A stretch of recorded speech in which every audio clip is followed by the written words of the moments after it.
গণেশ পুজো সম্প্রতি সারা ভারত জুড়েই বহুল জনপ্রিয়তা লাভ করেছে।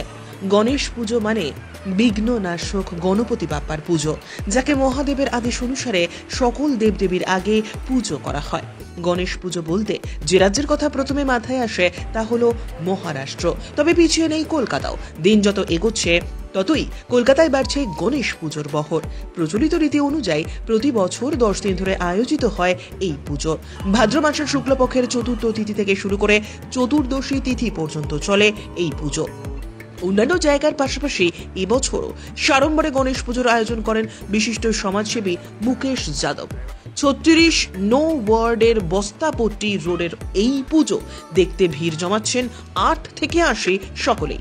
এদিন স্থানীয় পৌরপিতা শচীন সিং, রামবাবু যাদব সহ উপস্থিত ছিলেন বিশিষ্টজনেরা। তারা প্রত্যেকেই মুকেশ যাদবের আয়োজিত গণেশ বন্দনায় দারাজ সার্টিফিকেট দেন। আগামী 3 দিন ধরে চলবে বিভিন্ন অনুষ্ঠান। বিশেষ করে প্রায় 2000 মানুষের মধ্যে ভোগ বিতরণ করতে চলেছেন মুকেশ। তিনি জানান, ভগবানের কাছে তার একটাই প্রার্থনা, এলাকায় শান্তি বিরাজ করুক। আগামী দিনে এই পুজোকে আরো বৃহৎ আকারে আয়োজনের ইচ্ছে প্রকাশ করেন তিনি। প্রার্থনা, এই পুজো গণেশ পুজো 8 বছর হয়ে গেছে। মুকেশ যাদব বলে সমাজসেবী বেচারি পুজো করছে খুব ভালো করে। আমরা ভাবি পাড়াতে শান্তি থাকুক, আরো পুজোটা বড় হোক। প্রার্থনা এটাই করব, সবাই সুস্থ থাকুক, শান্তিতে থাকুক, আর আমরা এগিয়ে যাই, পাড়া এলাকা পুরো শান্তিতে থাকুক। আর এটাই গণপতি বাপ্পার কাছে প্রার্থনা। গণেশ পুজোর চল আমরা দেখছি এই মুহূর্তে শহর কলকাতায় অনেক হয়েছে, কিন্তু আপনি প্রায় 8 বছর আগে থেকে শুরু করেছেন, অনেকেই করছেন, কি বলতে চান? বাস, আর আমি চাই আর একটু ভালো হোক, ভালো করে হোক। দুর্গা পূজার মতন এই অনুষ্ঠান গণেশ পূজাটাও আর বড় করে হোক পুরো ওয়েস্ট বেঙ্গলে।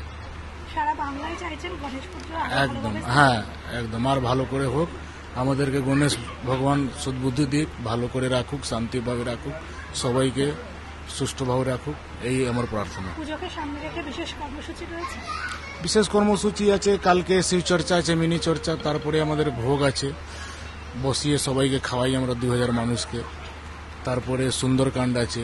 ভগবানের পুজো করে ভগবানকে সবাইকে শান্তি মঙ্গল করছি, কি সবাই সুস্থভাবে থাকুক। আমাদের পুজো এই 8 বছর হলো চলছে, আগে আর বাড়বে, চলবে। আজকে পুজো ছিল, কালকে আমাদের এই শিবচর্চা আছে, মিনি প্রোগ্রাম। 9 তারিখ আপনার এই আছে সুন্দরকাণ্ড সন্ধ্যাবেলা, আর 10 তারিখ মহাভোগ আছে, খিচুড়ি, এই আমরা করি।